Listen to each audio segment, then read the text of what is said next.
One thing that happens around here in the spring is when the snow melts, all kinds of junk starts showing up from underneath the snow. And as I've been out walking the dog, I've been collecting some of it, anything that looks electronic. So today I'm just going to tear it apart, salvage what I can, learn anything if there is something to learn from these things, and go from there. But because of the nature of some of these things, I am going to take some safety precautions. So I'm just going to let's see what we got here.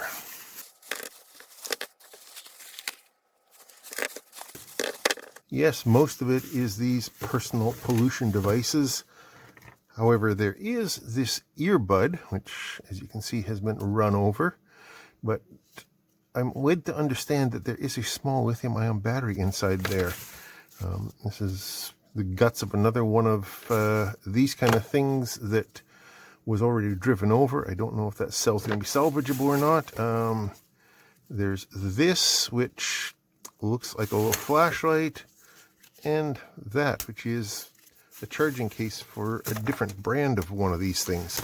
I recognize that I'm going to have to clean my bench afterwards, and I've got a spray bottle here with some isopropyl in it. But let's just start looking carefully at these things. This one looks to be just a headlamp or something. The lithium-ion cell on it is a 200 milliamp hour, 3.7, 0.47 watt hour. There's even still charge in the cell. Okay. If we look at the board, there are 4 LEDs on there, a 6-pin chip, another little 6-pin chip, transistor, probably a MOSFET, a few little resistors, and looks like some charge status LEDs. And then on this side, looks like there used to be a USB connector on there for charging it before this thing got destroyed. I'm not sure how it got destroyed, but it looks like there is some physical abuse happened, maybe abrasion or something happened on the cell. Still, little 200 milliamp hour pouch cell. It's not a bad place to start. I guess we'll start with the other obvious one, which is this cell here, which clearly used to be part of one of these. How far into the video am I? I think it's safe to describe it accurately now. One of these vape devices. Apparently that's a naughty word, Big Clive tells me. And it'll get me demonetized. But hopefully if I don't say it often, then I won't be in any trouble. That's got some dirt and crud on it. Just give it a quick wipe down. I am going to do that so that I can go bare hands and handle my tools and things, but for now I just want to get things a little bit cleaned up. So there is that. Does the cell say anything on it? It says it's an 1100 milliamp hour 3.3 volt cell. Okay. 19750, I think it says. Again, another useful cell if it works. Now let's get into these messier ones. This one still has some of its juice sponge thing on it, and there is the cell in it. Let's snip that out one way at a time. What are you? 18250, 3.7 volts, 650 milliamp hours. Okay, add that to the collection. Throw this in the garbage. I don't really care too much about the original purpose of these things. That's not interesting to me at all. Right, now on to, I think I've seen this kind before. I think, yeah, that just pops off. And then, does that shove out that way? No. Does it shove out this way? Yeah, something happens. Can I grab onto anything in there, maybe? I never intended this to be sort of a master class in taking these things apart, because I'm not that good at it either. Oh, that's got some juice still in it. Ick. Oof. Smelly. Guess I'm going to have to clean my tools after all when I'm done with this little exercise. Don't suppose that's really a surprise though, is it? How do I get this out of here? Well, there we go. So deform that a little bit, and oh, I might have damaged the cell. Well, it's a good sized cell by the looks of it. Peel that Kapton off there, and it's stuck to my glove. Beautiful. This cell is a 280 milliamp hour. Okay. Can I get that out of there without causing any more damage to it? I think I'm going to have to just chop those tabs off. Preferably without shorting it, because nobody wants that. There we go. And a reasonable amount of mounting tab left in it as well, so I can solder a wire onto it. That's nice. Next we'll look at this one with the big X on it, and it looks like, oh, this might just be the juice part and not the battery part. Well, still, let's see if we can pry that apart and see if there is anything worth salvaging in there. That's just contacts. Oh no, there's a little bung. Yeah, okay, this is just the pollution part of it. This isn't anything interesting. Okay, next.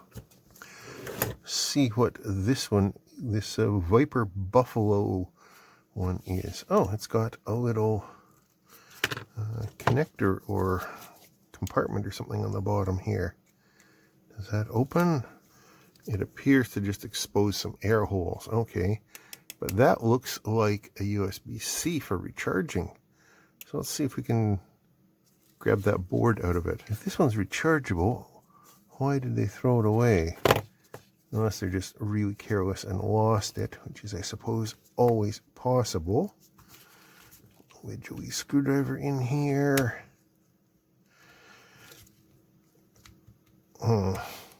I don't want to drag too many tools out because I don't want to get all my tools covered in this crap from inside here. So what do we have so far? The USB-C, there is the little, oh, well that's clever. Huh, okay. So there is a little board, there is the little pressure device, and there is the cell. Oh, and it wants to come out. Well, okay. So there's the entire guts of the thing. I don't need that anymore. A bit of tape around there. Go away, tape. Stop being annoying.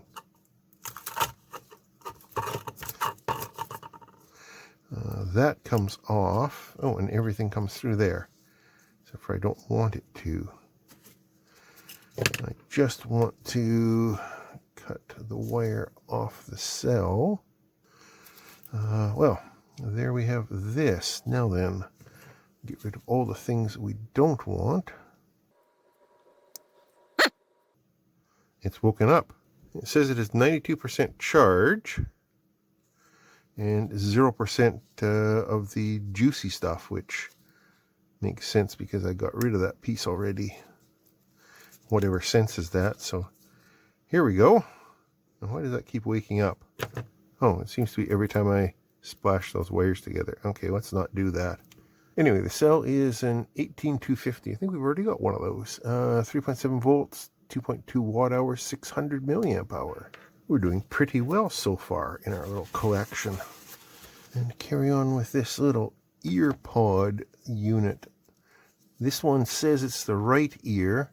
And I don't know if this is an actual Apple one or some other brand or knockoff or what, but it's obviously damaged. There's the speaker diaphragm and speaker coil. Powerful little magnet in there. That could be worth salvaging. I don't know how this thing would have gone together, but I'm guessing that all the speaker components came through this side. And a little circuit board with some flat flex cables on it. Yeah, and then I'm also guessing that this thing will pry out and let the battery come out, because that should be, I think across those two contacts is where it charges. You see the insulator between them? So I am going to try and pry that out and see if anything happens. I have a sneaking suspicion that, yeah, damage caused, right. So, the cell has to be in there, right? Trick, I think, is getting to it. Some sort of a silicone-y, goopy kind of stuff on there. I am aware that there could be a pair of hot wires across the cell in here, and that my metal tools could poke into it without warning. I'm hoping that I don't do that, because that would be bad. So far we've got the driver with its magnet. We've got a circuit board with a couple of chips and a few passives and a few other things on it. Another couple of chips over there. I think you can see down the bottom of there's another circuit board that's got a bunch of components on it. So there's 3 circuit boards sandwiched in here with various bits of goop and stuff holding it in. So I think now I'm just going to try and nibble that outer coating off, I guess. I don't know how. Well, I suppose they would have just shoved it in there and then gooped it in. I can't guarantee that this cell is going to survive. Not holding out hope, but I do want to see what the cell is. What kind of battery life they would build into something like this. There we go, and it does have a fair bit of goop on it. There is markings, but that doesn't conform to any battery notation that I'm used to seeing. We'll add it to our collection, get rid of this junk, and carry on to the last device. And I think this is clean enough that I can just clean off my tools, take off my gloves, and regain my dexterity here. I think I would like to do that because this is annoying working with gloves on. I know some people work with gloves on all the time, but I find it really, really messes with my dexterity. So this is what I'm doing. Right then, what do we know about this thing? It says it is JLab. Don't know that brand. It is kind of disgusting down inside there, but I'm not going to go in there. This one charges its earbuds from those 2 contacts. That other one charged from down the bottom of the shaft. So I've got a USB connector on the bottom here. Oh, that's a unique looking USB connector. USB-A, but it goes both ways. So what happens if I do that? Oh, a nice flashing blue light. That's nice. So it still charges. Neat. And then it goes to whatever that is, red or green, I can't tell. But that doesn't matter because I just want to break into it. How do we get in? Looks like there might be a seam right along there. And again, I don't care if I destroy it, but I would like to look at that charging circuit in there, if it's salvageable. I'm not expecting that it will be, but one never knows. What happens if I just do that? Oh, there we go. That's where the seam is. So if you're not being too precious about it, then it's fairly easy to get into. Fancy strain relief, guys. Just tie a knot in the wires. Okay. There is the internals. We have some brackets holding the cell together. And there's a little sticky pad in there as well. Another one underneath this end, but I think I can get it without throwing metal in there. 350 milliamp hours. Nice. As usual, it doesn't look like it's got any protection circuitry in there, so it must be relying on the main board. This board is held in by screws. Happy, happy. Remaining in here, we have a couple of fairly strong little rectangular magnets. Those will have to come out. So here's the part that faces up towards the little earbuds. They're kind of little pogo pins. They're not the sharp pointy ones that we're used to seeing for testing. They're nice rounded top ones. Cool. Let's just see if we get any part numbers off those guys. SY8812. I don't have great confidence in looking that up, but I'll check anyway. Surprisingly, I did find that bigger chip. It is a Bluetooth headset charging compartment solution chip. It's a purpose-designed chip just for this. Wow. There is the block diagram of the internals of it, in case you're curious. There's nothing more on that board that I want to salvage. I've already got the cell off there. And I have snipped this out because I've never seen a USB power connector like that before. But with those very, very light wires, it's not a huge current handling capability, but I'll pack rat that way anyway. And of course, I'm going to break these magnets out. So now that I've got 1, 2, 3, 4, 5, 6, possibly 7 cells, I guess the next thing to do is to charge them up, test them, see if they live up to their billing. Maybe I'll start with this little one because the rest of them I'm fairly confident probably work. This one I'm not so sure. Oh wow, I don't believe it. There is actually some voltage in that thing. Maybe I can charge it if I can get some wires onto it.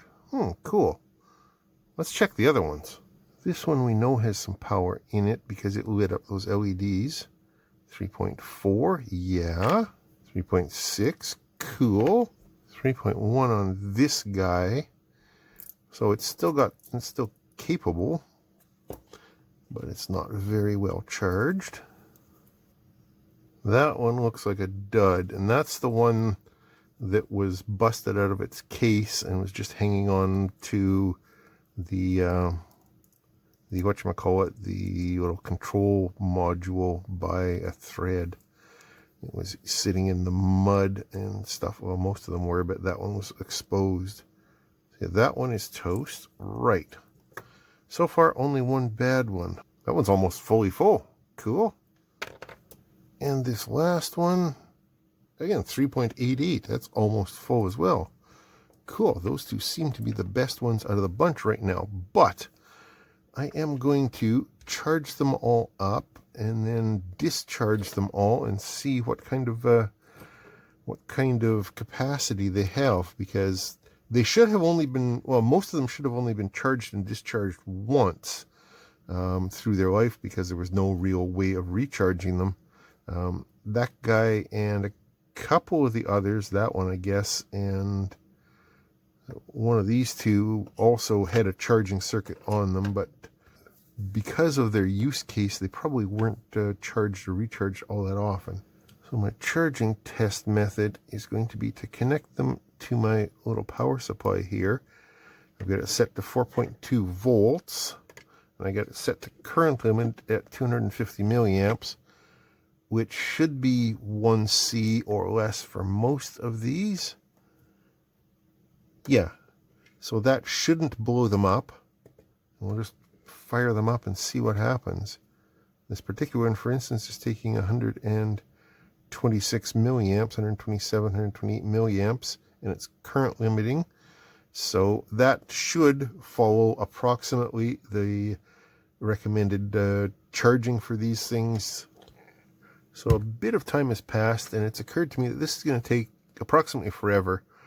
So what I'm going to do is take some of these little charge boards, which are based on the TP4056 charging chip.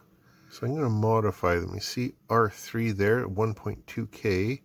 It is connected to pin 2 of the 4056, which is the charge programming resistor. It should be as easy as just taking out R3 and replacing it with another resistor. A smart person would have gotten the microscope out to do this, but that ain't me. That's okay. These aren't the smallest in the world. I think these are 603. So they're not impossible to solder. There. Not pretty, but that's typical of my surface mount soldering. However, I am fairly confident that it's actually going to work. So there, I've got those 4 cells tied to the output of them. I've got the 5-volt inputs all parallel, so I can just power them all from a single USB cable. And theoretically, there we go, they all light up and they're all charging. And these will automatically shut off when they're complete, which is excellent. So that should speed up my process considerably.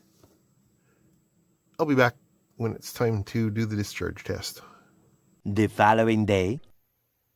All right, it's tomorrow, This guy is fully charged. These ones, 3 of the 4 are fully charged. That one I just reset, and it's about to be fully charged in the near future. And over here, we've got about 30 milliamps still going into the little one of the earbuds, so we'll just let it cook for a while longer. But I've got my electronic load here, which is actually designed for testing battery discharge. So I've currently got it set for a low voltage cutoff of 3 volts and discharge at 100 milliamp rate. Hopefully that won't be too extreme. So we'll just hook up this first guy and run him through a discharge cycle while the rest of these are still charging, and just see what happens. And as this is going to take some time, I'll pause and come back later. Actually, I'll run them all through their paces once they come up to full charge, and I will record it all on my highly scientific little chart here, and then I'll come back and show you, because this is even more boring than watching paint dry. Okay, finally, the last discharge test is done. Just making note of that. 181 milliamp hours, took an hour and 40 minutes. Right. So let's take a look at the results and what I've done after all this time. Although I guess it was just a blink of an eye for you guys.